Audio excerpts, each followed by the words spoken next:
Thank you. And Ms. Secretary, I too will stipulate that I think you're a man of integrity, so I do share that sentiment with Chairman Waxman.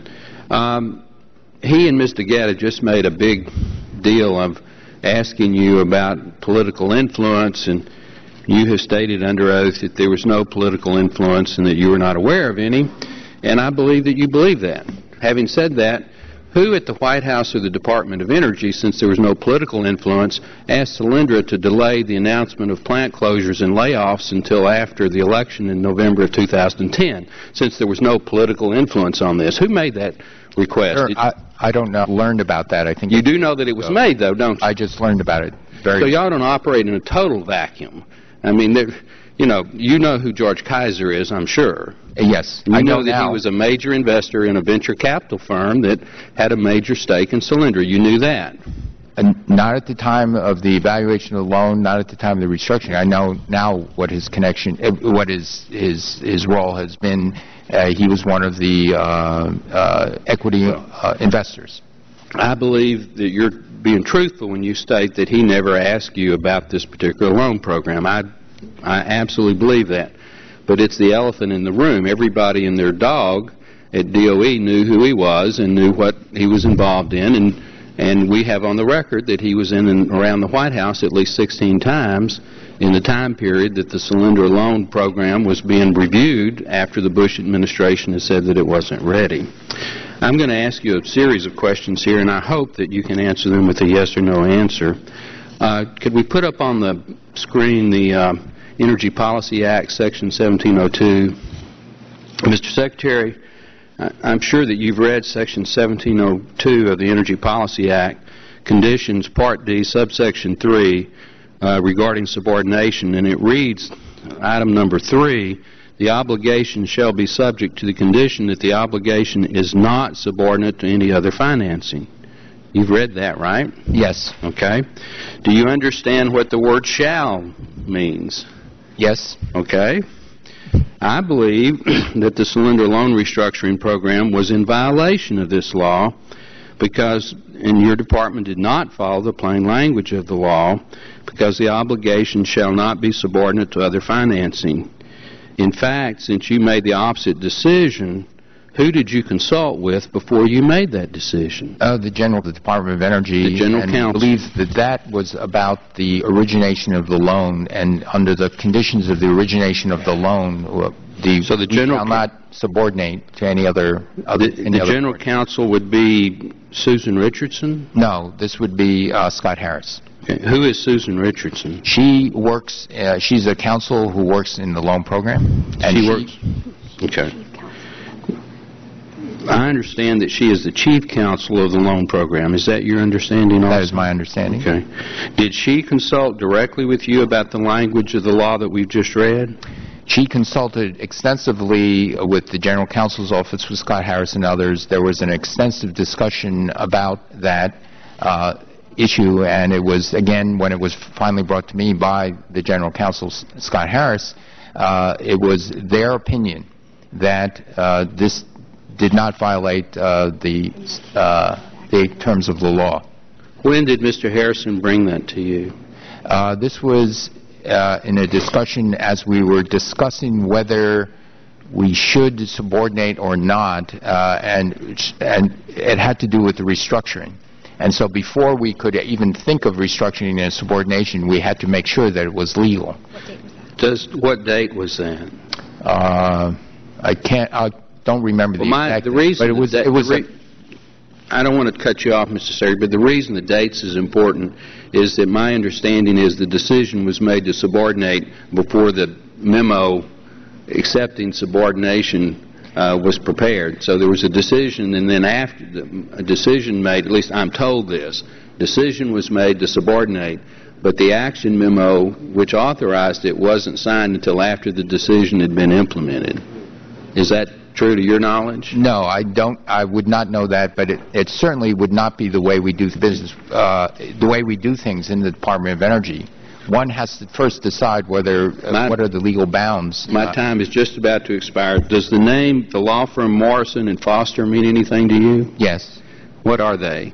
They're a law firm in California, in the Bay Area, All right, and they're also a consultant for your Department of Energy. Are you aware that they prepared a memo saying that this subordination was illegal and shouldn't be allowed? Are you aware of that? No, I'm not aware of that. Even though you said you welcome outside ears and eyes, and they were asked to prepare a draft memo, but once they prepared it and your general counsel saw what was in the draft memo, they basically said, we don't want to hear that. Are you aware of that? I'm not aware of that. I'm aware of the fact that there was a lot of discussion with Morrison Foster with our general counsel's office. Okay. My time has expired. And thank you, Secretary Chu, for, again, agreeing to testify voluntarily. That's not something you absolutely had to do. I want to state before I ask questions, I've been asked half a dozen times today where I think you should resign. And I've said every time that I don't think you should resign. I do think you're a man of integrity. I think you're trying to do your job as the best that you can. I also happen to believe that it's possible you're being set up to be the fall guy. There's some memos and some emails that have been leaked that you may have to go, and I'm sure you're aware of that. I do think, though, that you're culpable for the subordination decision, and I want to focus on that in this round. I have a timeline that's been prepared by majority staff, and we will share it with the minority and we'll put it in the record. I'm going to go through this very quickly. If there's anything on this timeline that you fundamentally think is wrong, I wish you would flag it for me. This deals with the issue of subordination. Now, the reason subordination is key is because, one, we have the law that says you can't subordinate. If you don't subordinate this loan guarantee and Solyndra goes bankrupt, the taxpayers are first in line to be repaid if there's anything that they can be repaid with. And Solyndra is in bankruptcy, but they do have assets. Will the gentleman suspend for one thing? Would you like to see a chronology of what he's talking about? Sure. Yeah, if we could. Is that possible, Mr. Barton? Yeah. If we can make a copy. Do you have a copy? Yeah. And can we get a copy? Could we suspend the clock while we're doing this? I don't want my time to be... We've suspended it, Mr. Barton. Yeah. You make a copy, and then you give it to the ranking member and myself, and so we'll be able to follow this as closely as possible. Okay. So I won't say anything while we're in suspense here. Well, just so that everybody's on the same page here. Okay, I don't want to play unfairly. Well, does the ranking member want us to go on, or... You wanna... This won't take but 2 or 3 minutes to get him. Okay. He's got continue. Let's put you back on the clock. All right. Well, the subordination is important because if there is no subordination and a company goes bankrupt, which Solyndra did, then the taxpayers get repaid first. And there's some value in Solyndra, even though it's in bankruptcy. If you subordinate the loan guarantee, then the taxpayers go to the end of the line, and it's very unlikely, once you pay the private sector creditors, that there's going to be money left to pay Solyndra. On December the 6th and December the 7th, and this is the memo that we just prepared, that we presented you with, DOE and Solyndra negotiated a restructuring agreement. On December the 7th, and this is 2010, the subordination of the loan is put on the table.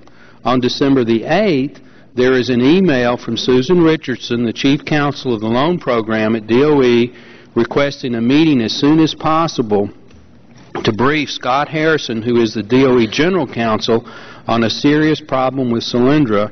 This is about the subordination, which DOE has now offered to do. On December the 10th, the DOE lead negotiator circulates a DOE summary to the DOE staff that includes subordination. Okay, that's in December. December the 22nd, OMB asked for DOE's written analysis of subordination. On January the 3rd, OMB again asked for a written legal analysis of subordination. On January the 3rd, the outside counsel for Department of Energy, Morrison and Foster, sends 2 draft documents to DOE on the legal analysis of subordination, in which they state that it cannot be done. On January the 6th, OMB again asked for DOE's written legal analysis of subordination. On January the 13th, Richardson, the chief counsel of the Loan Programs Office, begins to draft her own legal memo on subordination, which she ultimately gives to you. On January the 20th, Susan Richardson sends a copy of her draft legal memo to OMB. On February the 10th, the Treasury Department emails Susan Richardson at DOE to discuss subordination, and the Treasury Department is of the, it doesn't say this here, but the Treasury Department is of the opinion that you cannot subordinate the loan. And finally, Mr. Secretary, on February the 22nd, you sign the action memo modifying restructuring the loan that does allow for subordination. So instead of you making a decision and then they negotiate subordination, your staff at DOE agrees to subordination and then draft a convoluted legal opinion that they get you to sign that basically covers their rear. Now, do you have any disagreement with anything in this timeline? Well, sir, your characterization, let me make a few statements. First, we were not going, the first $75 million of new money invested by the equity holders was ahead of us. But then after that, we were sharing in the payback of the loan, so we were not, quote, going to the back of the line. The OMB, when it saw what was being prepared and the legal opinions within the Department of Energy, did not object to this position. And believe me, the OMB is not shying to objecting if they disagree with anything we or any other agency does. Finally, Treasury was not offering a legal opinion.